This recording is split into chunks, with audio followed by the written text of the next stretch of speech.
Welcome to the Attention Deficit Disorder Expert Podcast Series by Attitude Magazine. Hello, everyone. It's Susan Kaufman. I'm here today with Attitude Magazine's ADHD Experts webinar series. Today, we're talking specifically about preparing for college and really how to help your high school teenager with ADHD or LD prepare for the responsibilities of college life.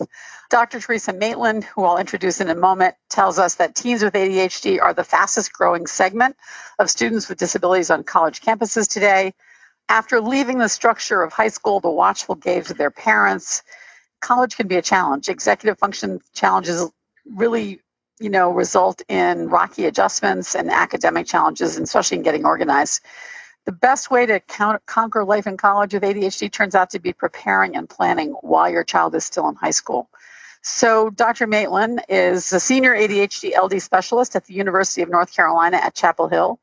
And she's also the author or co-author of several books about college success for teens, including Coaching College Students with ADHD, a book called Ready for Takeoff, Preparing Teens with ADHD and LD for College, and another book called On Your Own, a College Readiness Guide.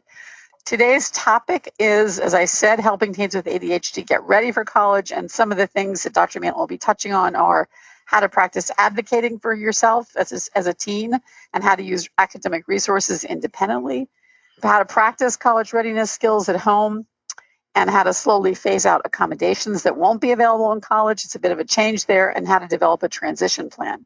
So let me with a big thank you to the sponsor of this week's Attitude webinar. It is Landmark College in Putney, Vermont. If you don't know about it, you should visit their website.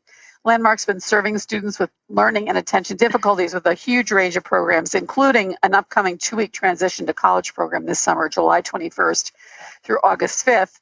They also have, for high school students, summer programs for rising juniors and seniors, and a wide variety of terrific programs for students. For information about Landmark College's many programs for ADHD and LD students, go to their website. It's landmark.edu. And specifically, you might want to check out landmark.edu/summer/transition to college program or other summer programs. So thanks to Landmark College. So thank you, everyone. And let me turn it over to Dr. Maitland. Well, thank you so much, Susan. I want to thank Susan and Wayne and Stuart and Allison and everyone from Attitude. They are so committed to this topic and they know how important it is. And I want to thank all of you who have taken an hour out of your busy lives to spend with us today. In the time that we have, my goal is to spend a little bit of time on why we need to be strategic and deliberate in our planning before and during college. From my anecdotal stories from being in a college now for 24 years and watching people transition, and also from the work I did in the last probably 10 years trying to read everything I could about what we know about college students with these differences, and then begin to talk about, I have 6 tips, and certainly there are many more, but 6 of the top tips that either those of us working at the college level would say are really important, or the research says. I'm going to focus primarily on tips that parents have more control over, these self-determination skills that researchers and people at the post-secondary level know are so important, and daily living skills. I'm not going to talk as much about academic skills because my experience has been that many times that's where families and schools have focused, and these other 2 sets of skills are sort of like hidden curriculum materials that I see as people adjust here. And as I said, I just want to take this slide to talk a little bit about the importance of being strategic. It may seem self-explanatory to you, and many of you have already sent young people to college, and maybe they didn't have differences, or they did. But every year, before I talk about what's out there in the literature, let me just tell you what I experience. Every fall, I get the great opportunity to meet transitioning students in my office. Right now in the summer, we're having summer orientation, and many families and students show up during their orientation to come meet us. And every fall, I get to see students who seem to be better prepared than others, and they seem to figure it out and endure. And I meet students who don't seem to figure it out easily. And some I worry, I don't know, did they figure it out at all, because I don't see them again. And it's been those contrasting stories that have led me to be passionate about this topic. We all know how important this experience can be to somebody's future. And as I started reading more and more to see if the patterns that I was witnessing were universal, what I learned is, yes, some of the patterns I'm seeing are universal. And one of the things I should say before I get into this is every student I meet, even the ones who endure, would tell you college is not for the faint of heart, especially a very competitive, large state college, that even the ones who endured have said it's been one of the most challenging things they've done, but they're glad they did it. I always say if I had a penny or a dollar for every student who said to me, I didn't realize how different it was going to be. I knew it was going to be harder academically, but it's the difference that blew me away. So when I looked at the literature, I guess what I was surprised to learn, many of you may already know this, is our huge studies that look at college retention and graduation on all students are telling us that here in the 21st century, many college students, even those without diagnoses, do not succeed. And a statistic that comes up over and over again is some of these studies meet entering freshmen, and these are big, large-scale studies from different colleges, four-year colleges across the country. They meet them as freshmen, and then they follow them, and then 6 years later they collect data on who has graduated or who is still enrolled, and that's called retention or graduation. And what over and over again in the past decade, the research is saying 6 out of 10 students who entered as freshmen are graduated or still retained 6 years later. And those are not studies looking at people with disabilities. So many colleges have realized that the college experience is a challenge for all students, and they have geared up their efforts to do more at the college level to have supports. Studies about teens with ADHD and LD are harder to find. I was able to do a study here looking at 2,000 students with diagnoses and comparing them to 9,000 students. And even though we saw that 50% of the students were at risk for graduating and taking longer or having more struggles, having to withdraw, having to be on probation, what we were really excited about is 50% of them graduated in 4 years and had no unusual semesters where they were on probation or ineligible or had to withdraw. And again, research that is out there does say this population is at greater risk, and they may even have lower graduation rates, but there's always a portion of them that seem to do well, and that's where a lot of the researchers are concentrating, and that's where when Dr. Quinn and I started working on these books, we both focused on the students that we met who were successful and tried to interview them and their families to try to figure out why. And then we began to see that in the literature, there's some similar patterns. And I don't want this to be a downer webinar. I want it to be an upper webinar, that there is a lot that can be done. The longer you have, the better, but you can still be coaching your young person when they're at college. So there is a lot that we know can make the adjustment smoother. So the 6 tips, the first 2 tips clump into this bigger category that I'm calling self-determination skills, and that's what the literature calls them. Let me back up and say, so think about when you think of somebody who's self-determined, what comes to your mind? The definitions are varied, but almost all the definitions out there say a self-determined person knows who they are, knows their strengths, knows their weaknesses, accepts and values themselves, and they can set goals and make things happen. And they know how and when to use resources. And one of the first phases in self-determination is knowing and understanding who you are and what your differences are.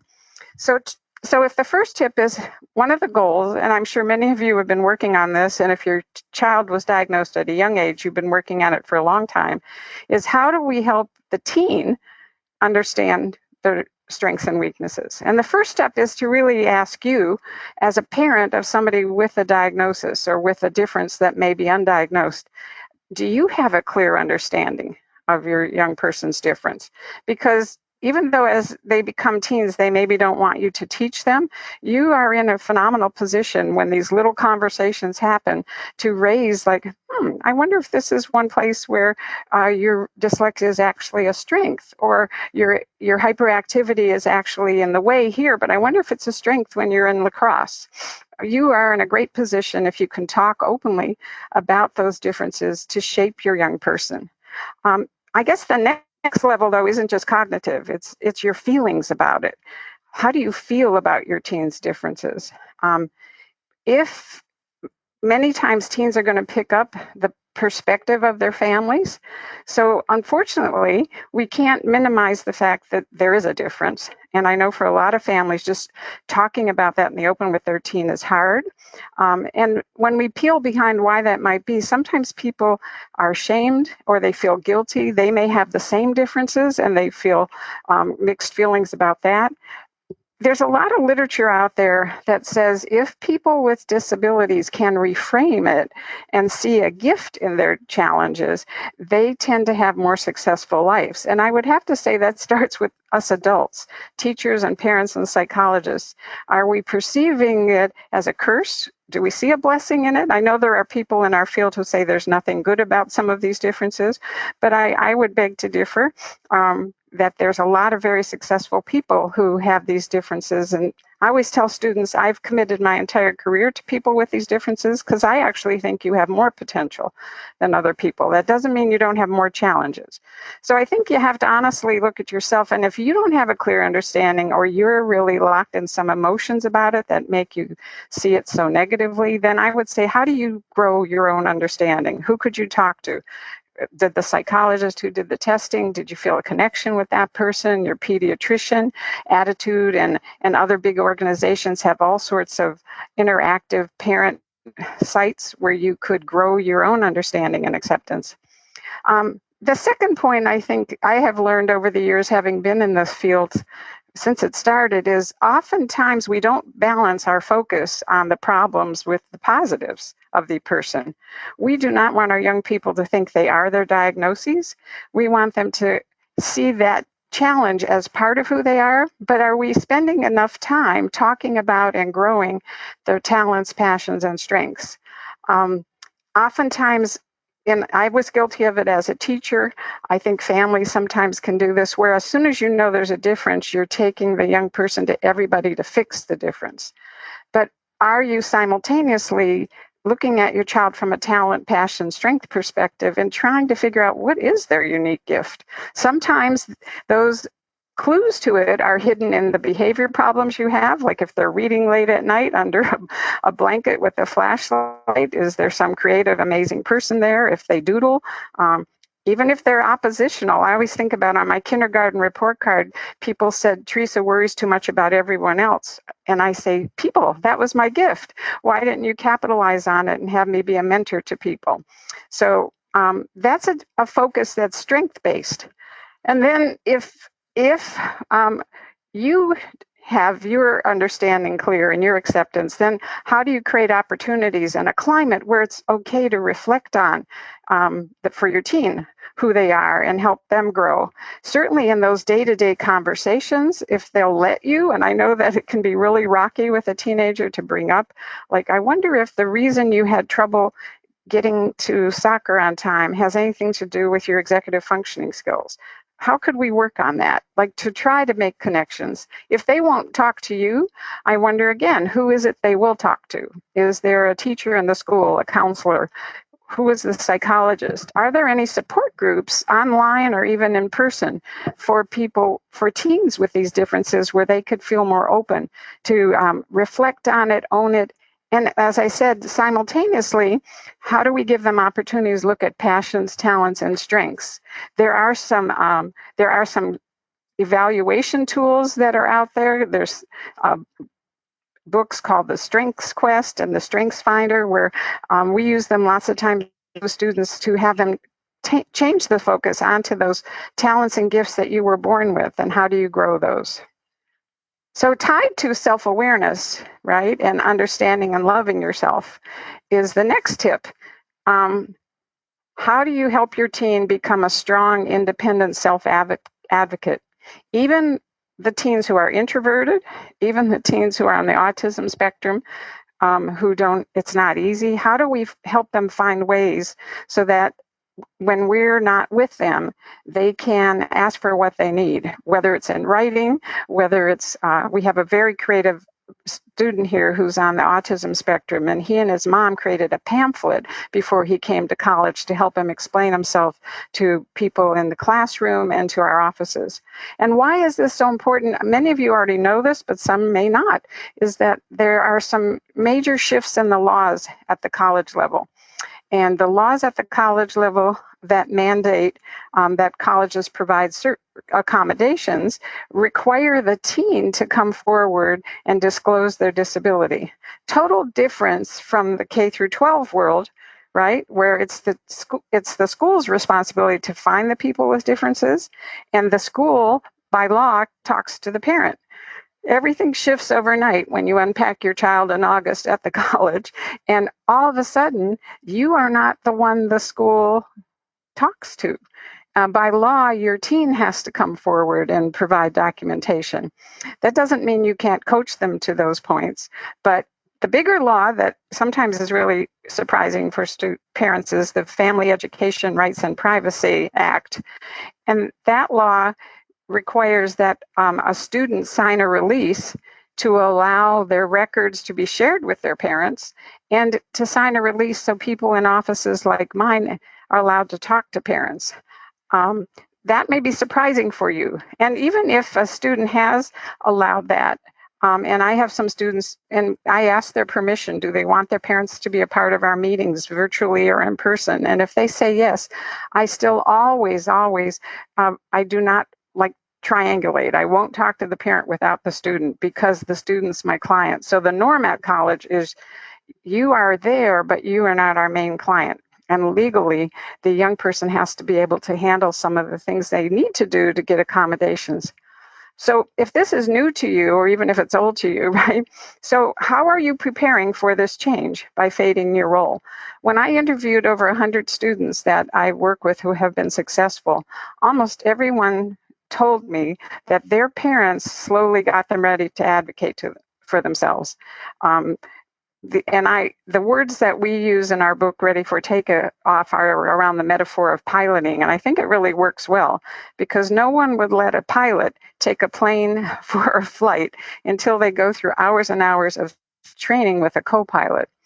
So that concept of, like, if they're in 9th grade or 10th grade or even senior year and you haven't prepared them, how could you begin to say, starting this fall, you're going to come with me to all the meetings, because I really need you to be practicing these skills, because in college I won't be there.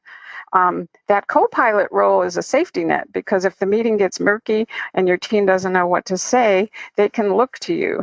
But soon after that, how do you say, starting next semester, what if you go to some of the meetings, and instead of me answering the questions your history teacher has, I coach you to answer them, whether it's via email, or what if I help you set up your accommodations, because I know how I've done it, but you have to learn how to do that, because that's what college is going to require. Several of the teens I interviewed told me that in their senior year, their parents actually practiced being at college. So what that means is they said, I'm not going to any school meeting. But I will be back here to coach you. And if there are clashes or problems, I'll decide if I need to be a part of that with you. But I want you to learn how to ask for what you need, whether it's in writing or in person, because you're going to need to fly solo how many months from now. And I always say, like, think about how many months till your teen will be at college, and think about how many weeks you have to practice this. That's the kind of language we want to use with teens. I'm not trying to be mean to you by inviting you to be a part of this. I want you to be ready, because this is what college requires. The third tip doesn't clearly fit in daily living skills, doesn't clearly fit in self-determination, but it's really a knowledge piece that really could be helpful if a teenager isn't blown away by how different college is. As I said to you, every fall when people hit some wall and they're talking to me, this is their language. They say to me, wow, I had no idea how different it was from high school. And how can we help our teens learn more about those differences? I realize I'm not God, and we can't practice all transition issues before they get here, but there is some information that would help them. So some of the ways that I've suggested and actually participated in schools or in families. One of the greatest ways for a teen to learn how different it is, so they're inspired to stretch and grow in high school, is if they hear it from somebody they trust and value, a teenager, not you or not me. So some of the schools that I've worked with have actually set up panels of their former students who were back for a holiday break. These could be the exceptional children's classrooms. Sometimes guidance counselors are doing it with a representation of all students, including those with diagnoses. And the people who have just transitioned are the best teachers to say, this is what I've experienced at college. These are the things that I was surprised and challenged by. This is what I wish I would have done when I was a sophomore or a senior or a junior. You know that they will listen much more to somebody their age than they will to somebody like me or like you. So if we could have that kind of mentor relationship where it inspires your teen to learn how to go to their own IEP meeting, and it's not just mom saying this. If there are college-age friends in the neighborhood or relatives that your teen has a connection with, could you invite those people to come talk with your teen if your teen won't talk to you? And you might not clearly have the differences depending on the college you went to. Some colleges were smaller colleges and they weren't much different than high school, so you might not have the picture of what a larger college is if that's where you're sending your teen. I would say campus tours are a great way to learn a lot. And although most people wait till junior year to start doing them, we have a lot of people on campus bring middle schoolers, right? And actually in those tours, they're run usually by students. You can ask most admissions offices, could you also add to this a visit to a large lecture classroom, to a dorm, to the support offices? You might have to arrange that yourself. And to actually sit in on a 400-person lecture to get a feel for you and your teen, like how different will learning be if I choose this school? And then, of course, the best option is, could you have your teen practice some college readiness programs while they're in high school? As Susan mentioned, Landmark College has a range of those. There are others you could find by searching on the internet. Some of the creative ways I've seen families do this in our area is they found college programs in community colleges nearby or even our state colleges that were matched to their teens' interest. It had nothing to do with disability. Might have been a 4-week camp on physics, and it gave their teen the chance to live alone at college. They had to take a test, and maybe they had to connect with the disability office. Certainly programs that actually practice the transition skills are great, but if you can't find those, the creative parents I've talked to have created opportunities at community colleges or at state colleges to have your teen experience the college experience to the best of their ability. So now we have one slide dedicated to what I think is one of the most important hidden curriculum materials out there. It's the daily living skills. As I said, many, many times parents are focused on the finances of college, the selection of the college, and the academics. And because of how busy our lives are, thinking about how you're going to hand over the controls to some of the daily living skills sometimes doesn't happen until the person is blindsided at college that there's all these things overnight that I have to do on my own. In the books that Dr. Quinn and I wrote, we created a checklist based on research and our interviews. I should mention, too, her interviews were as a developmental pediatrician. She saw hundreds of students, and I talked to students at a college level. But we also looked at the research, and there's other tools out there. If you search college readiness checklists, as I just did earlier, there were like 500,000 hits. Or you can just have a discussion with your teen if they're willing to talk to you. And if they're not, maybe this is where another person, a third party, just even to sit down and say, okay, how many months from now do you intend to go to college? Let's think of all the things in a day that I'm doing or the adults in your life are doing that we have to slowly hand over to you, because those are going to be expected of you because I'm not going to college with you.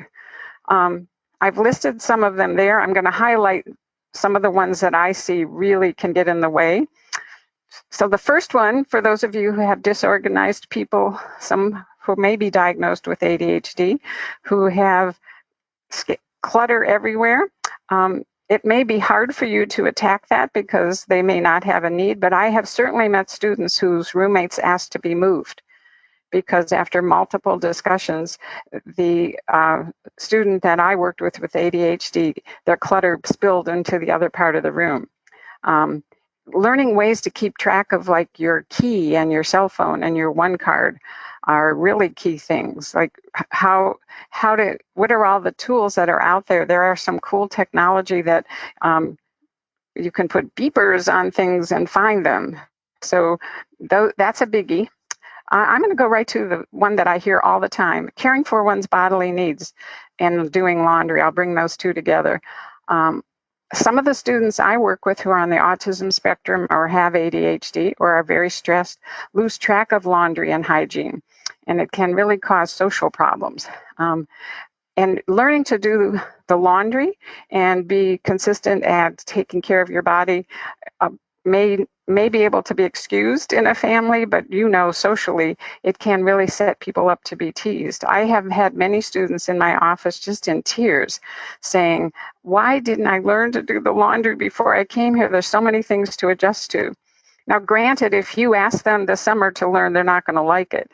But the students who have come to college having learned how to maintain their own personal hygiene, do their own laundry, even if they practiced it just for a month before coming, they actually have sometimes shared to me how they resisted it and how glad they were because it was something they had to figure out in addition to adjusting to being away from home and all these other tasks.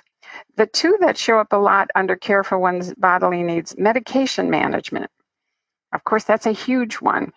I meet hundreds of students who have never managed their own medication, and overnight, they're going to need to manage it in college. And slowly handing that over can really be helpful, even to the point of ordering their own prescription. Again, I have had people have a meltdown because for the first time in their life, they have to order it themselves. They may be from another state and their parent, they have a doctor here. They have to find a doctor here to manage it. There's a lot we can do to help people decide to take that over. Do they value their medicine? Do they know what it does? Do they need to go meet with the doctor themselves? And then the sleep routine, waking yourself up in the morning is a huge skill at college. And as you may know, because you live with young people with these differences, for some people, this is part of their difference is they have sleep issues. So managing their own emotional needs and stress level in a productive way, my 2 cents on this is if that really is a big issue for your teen and they're not getting some help from a therapist or a counselor, if they are using substances to handle stress level, all those things that are maybe rough edges now, you could anticipate they could get worse. So having the ability to have that attacked before college so that there can be growth in that area will really help, even if it's just learning meditation or how to build an exercise into their lives. So those daily living skills are rarely strategically thought about. But again, in the students that I interviewed who were successful, their parents and they actually created little goals every semester and handed over the controls for these skills. Another tip, which can always be controversial for me to talk about, is we really do need to think about the accommodations that young people are getting in the K through 12 world because they may not be available at college. And that, again, can be shocking for families to learn. I'm going to go to the third bullet point of the slide and talk first. Why do we need to think like this? And as I say there, be careful what you ask for in the K through 12 world, because you will probably get it because the laws are on your side and nobody wants a lawsuit. But to have the long view, I want you, if you don't already know this, it's important to know that colleges are mandated only to provide reasonable accommodations that don't fundamentally alter the course or degree requirements. They are not mandated to provide learning centers or group supports like we have in our university, although more and more are doing that. But they are mandated to have an office that will provide things like extended time, note-taker assistance, audiobooks, perhaps priority registration to help people arrange their schedule. And the colleges have the right to say, yes, like if a college says foreign language is a requirement, they have the right to say that, even if your child had foreign language waived in high school. So knowing that there will be degree requirements and program requirements that may not be modifiable. So for example, the thinking I always have is certainly accommodations are needed as young people are growing, and for some people they may be needed throughout their lives. But accommodations typically change the environment and they don't grow the young person's skills. Years ago in the special ed world, more of our programming did both. When I was training teachers, we would teach them about, yes, we want to give the student extended time for that test, but we also want to teach the skills of managing time during a test. The programming and the staff availability in our schools, unless you're in a unique setting, don't always do both anymore. What happens in college, and I'm going to just share maybe 2 or 3 of the accommodations that backfire.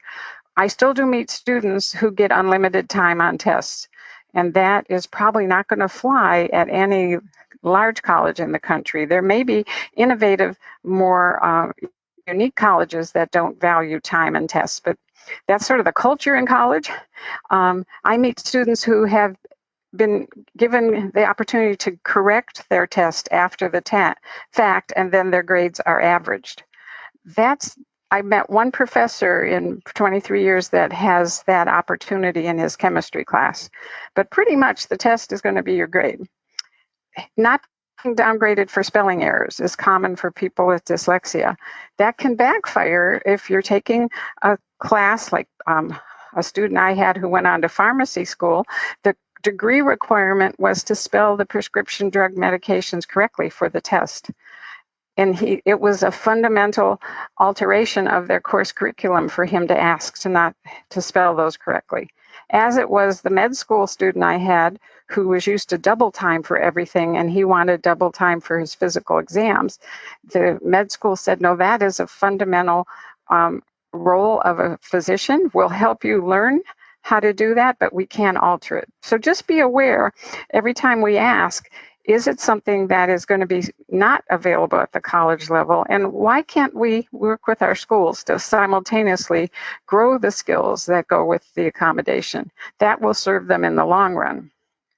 And if after all this, now we have to think about how do you develop a strong transition plan? And some of you, I'm sure, have already done this, and you could be leading the webinar. But I think our first question has to be, is college really the next best step? And do we really have data that tells us that this young person is ready to be on their own, living on their own at a typical 4-year college? Hope is never a plan. Like hoping they'll get it together can backfire. Maybe that works for people who don't have executive functioning differences, but for people with differences, the struggle might not make them kick in the motivation to change. It might overwhelm them. And not to mention what a huge investment college is and the cost.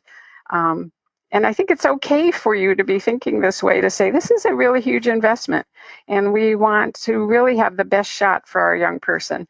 And when they're not ready, there can be major consequences in terms of emotional stress that can last if people have trouble adjusting to college.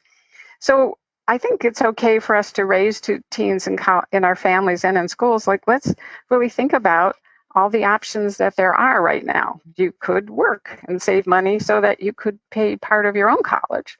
That's one idea. Or you could just work. Maybe you have a young person whose passions and talents match a certain field, and they would rather go to a technical school that matches culinary interests. Or is a 2-year college where they live at home or a vocational technical training option really a better choice because I have met students in their 20s who did not succeed at college, and they don't want to go back to college. Many of them, because of their reading or learning disabilities, they hate sitting all day. They hate the expectations here.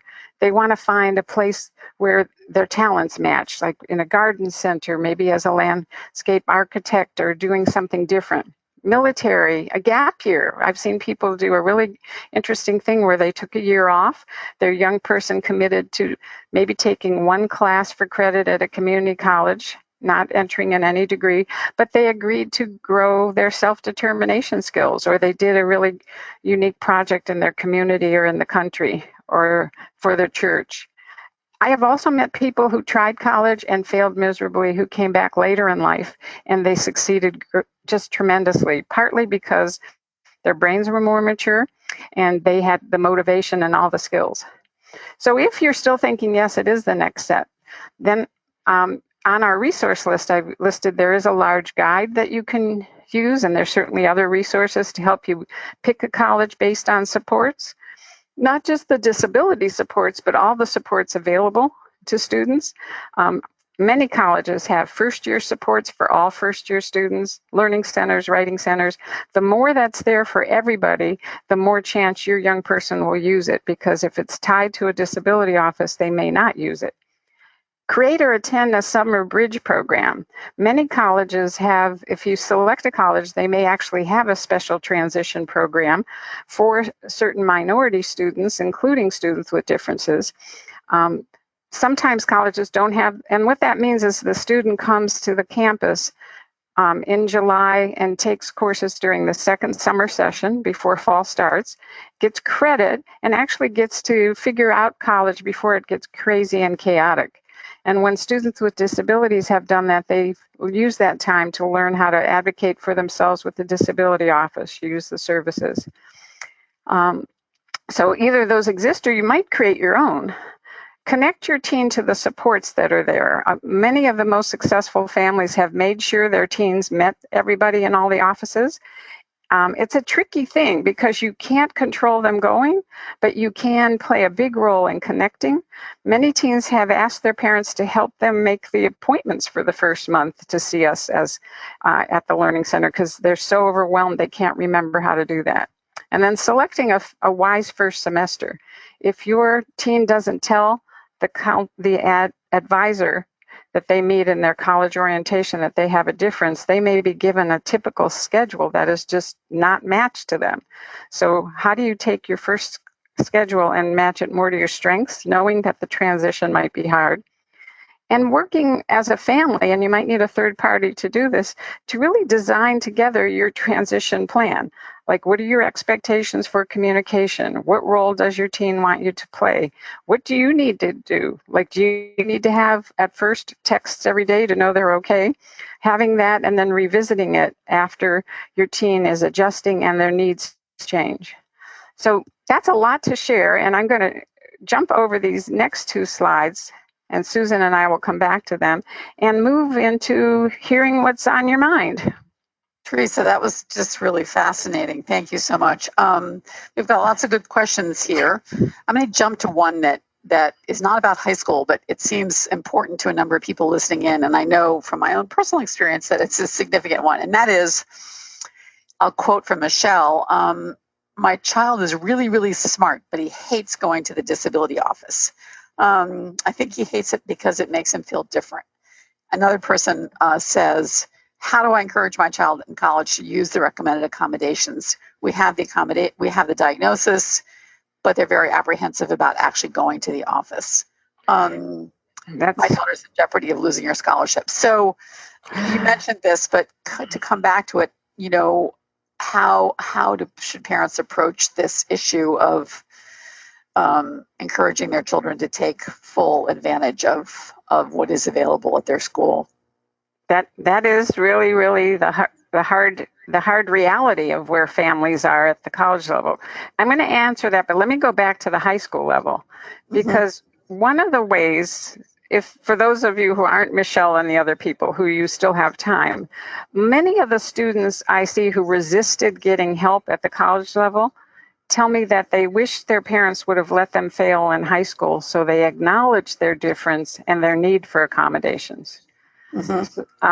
So that, I guess, the one thing to think about is if you've never really had a failure experience, it's very possible that the young person doesn't really own the difference, which is why my first tip is about how do you come to acceptance. But I certainly understand that the position that the parents of college students is in, I think there's very little you can do, except there is something you could do. I think that I'm thinking of some of the students who did actually flunk out several times because they refused accommodations. Their parents had therapists who helped them communicate with their teen to say, I cannot make you go to that office, but our family's reality is we can only pay this much more for college. Like sort of giving people a bottom line about your finances. Especially, let me just say, I'm assuming that your young person would be helped by going to the office. Now, I meet many young people who do not register with the disability office because they tell me it's not about extended time. It's not about a note taker. I need coaching to learn how to manage my life. So the first question is, do they really need those accommodations? Are they getting in academic jeopardy? That would be, and then if they are getting in academic jeopardy, what is your bottom line as a family for funding college? Right. To some degree, there is pretty much nothing a parent can do to force somebody to use an office. But each young person, that's why the very first slide I say is, how do we help them come to their own acceptance that they are different and there may be, that's not bad, and the difference is not something to be embarrassed about. That most families have come to that, but their young people haven't. And unfortunately, or fortunately, I have seen many families allow their young person to fail at college, only to have the young person want so badly to come back. And then in the contract for letting them come back, they have agreed to use accommodations. So I know there's no easy answer to this. You're right. A number of people are chiming in. Alan says, some students feel that using an accommodation is, quote, not fair. How do we help them understand that it's not only fair, but it levels the opportunity? Other people say, yes, this is very indicative of not really accepting their differences. So I think you're onto something with the self-acceptance, self-knowledge component of this. With that said, let me just say the way that colleges deliver accommodations and the fact that we don't practice it in high school makes it harder for the young person. But for example, I meet a lot of students who wear glasses, and when they tell me it's an unfair advantage for them to have extended time, I will say, take your glasses off and try to read my board. And what if I said to you, try harder to read that board? And they'll say, well, I can't do it without my glasses. I try to reframe for them that the extended time is glasses for their brain, and that it's not a sign of them getting an unfair advantage. But each young person has to come to that on their own, and it is painful to watch when they are resisting it. Right. Interesting question here says, what if your teen believes they're absolutely ready for college, but you know that they're not? What then? Well, that's a really good question. I wish I could talk to you because how do you have that discussion in a very productive way? And how many months? People are asking for help with the communication strategy. How do you talk about this? Right. Yeah. Sometimes people really need a third party, and it might be that it's worth the money to hire a counselor, therapist, coach to help you communicate, and to get specific on why you're thinking they're not ready and why they are thinking they are, and where do you have common ground. And what, again, since you are the parents and you're funding the college, what is it behaviorally that you want to see happen in the next semester or in the next year that will make you feel confident funding college? Okay. But I do think sometimes people really need a third party to break that stalemate. Sometimes the checklists that are in our books, I've gotten feedback from some parents that checklist has been a non-emotional way for them to sit down and say, well, I rated you a 2 on this and you gave yourself this, and here's why I see it. But if you have a rocky communication, you're going to need help with Right. So are you thinking an ADHD coach possibly? There are a couple of people who have asked about that. Can you see a coach helping with the transition? Many families will outsource the college readiness plan with an ADHD coach, which is a great idea. Most coaches want to work more directly just with the student, but some coaches will, because the parent is a key part of the growth process, will invite the parent into part of the interaction. And coaching is going to be different than therapy. Coaching is going to be real practical. Right. But yes, definitely a third party like a coach. If the emotional communication is really, really extreme, most coaches aren't, unless they're also therapists and psychologists, may not have the tools to break loggerheads, but they certainly can help people come to a common ground and say, these are the things that, what I'm hearing your mom saying, these are the things that I know are important for college. What are you willing to do? Okay. Here's an interesting question from John. He said, do you know of any YouTube kind of presentations in which an ADHD college student describes their day and what they do to make it work? That would be very valuable, wouldn't it? If there was such a thing. Right. I search YouTube all the time. I have not found something specific. Now, on my resources, there's the University of Washington's transition program. It's called Do It. They do have a lot of videos of people with all different disabilities talk about what they went through. I used to have really good interviews with college students with ADD and LD, but when we changed our website, those videos got lost. But I think we're all searching for that. If he finds them, John, let me know, because I'm always looking for videos because teens won't read. Right. You mentioned a checklist, your checklist. Can you talk more about that where that is and some of the components of it? Well, as I said, I think it's not the only tool to use, but we tried to create a checklist that's one for parents. It's called the College Readiness Checklist, and one for teens. And it's broken into the three categories of all the college readiness skills: self-determination skills, daily living skills, and academic skills. And pretty much skill by skill, the parent or the teen is asked to think about, in the last 6 months, how would you rate your performance of this skill on a Likert scale? And you get a total, and it's not about are you ready or not, but you can get a percent. But the goal is to look at which readiness skills have you mastered already, and which ones do we agree as a family you really need to work on before you go. And how could we, in the time we have, take one a month, take one a week? And if we have the ability to communicate with you, how could we make a plan that I'm going to get out of the driver's seat on waking you up? Right. As I said, there are some out there, and I tried to find Landmark had one that I didn't see on their website, but the University of Penn has it on their website that's out there in the public domain. Ours is in the two books, and we cannot give permission to share that because it's under copyright through APA. Okay, and Dr. Maitland's books. And you want to repeat just again the title of a book that you find the most useful for people if they want to invest in a book of your books, which is the there's two. Right. There's one for parents called Ready for Takeoff, preparing teens with LD and ADHD for college, which has in it the readiness checklist, but it also tries to bridge the gap for parents to teach a coaching approach to parenting, which is really what we all have to be doing with these young people who don't have executive functioning skills.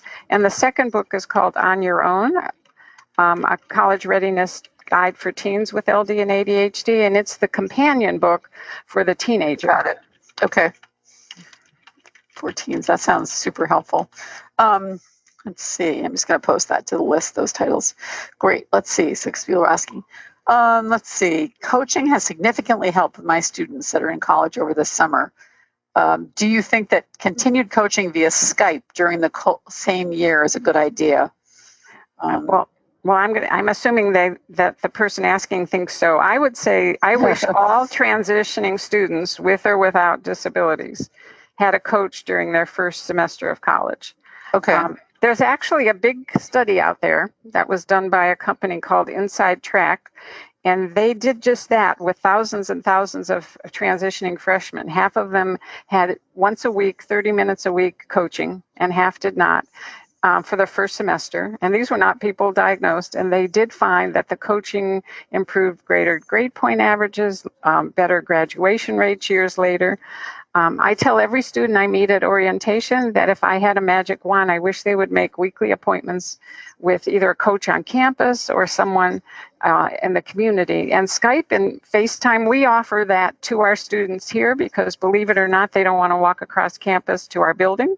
So, right, just the opportunity. And in the book, Ready for Takeoff, the last chapter, Dr. Quinn and I talked about success stories.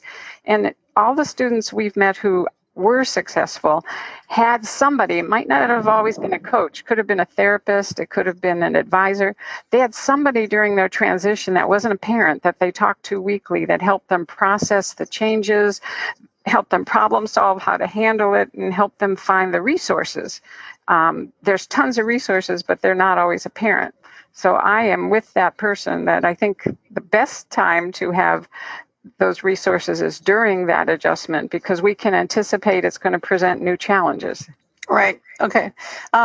Here's the $64,000 question from the listeners. How do they find a person, a coach? I'm not sure if I put this on our resources list. There is the ADHD coaching organization. That, ACO. Yes. There's also the Edge Foundation, which I don't know if your viewers know about. The Edge Foundation is a nonprofit organization that is committed to providing coaching to high school and college students, and they provide virtual coaching. So those two huge organizations can help you find coaches. There's also the possibility of checking with your colleges, your state colleges near you, or even your private colleges, their disability offices, because they know the local coaches. Right. And let me just say, our university, we have adapted, our entire learning center uses a coaching model for all students. And we've just this year finished a study on the impact of academic coaching on first and second year students at our college, because we think not only did we see it impact the people with differences, but because transition is so challenging for everybody, it's our model for everybody. Interesting. So it's a support. It's an encouraging support, right? It's an encouraging, specific. I always say it's a time and place for the young person to think and reflect on their goals, their plans, and how they're matching up to them, and to get some input from a objective party. Coaches don't tell people what to do, but they help the student think through themselves, practicing those executive functioning skills. And the coach certainly will have suggestions and guidance that could cut corners for young people as they're making these adjustments. So I just wanted to mention that Attitude has a directory. It's called the Attitude Directory. There are a lot of coaches in it. I think Chad has one as well, and probably ADA, the Adult Attention Deficit Disorder Association. So there are online directories for ADHD coaches that you should definitely check out. Theresa, you mentioned your resource list. Is that as part of your presentation that's available to the listeners by downloading? Here it is. Okay. I did have ADHD Coaches Organization, the Edge Foundation, and then three national resources on transition. Yes. Okay. Transition. So, and you want to just talk briefly about your upcoming webinar? I think everybody should know about that as well. Yes.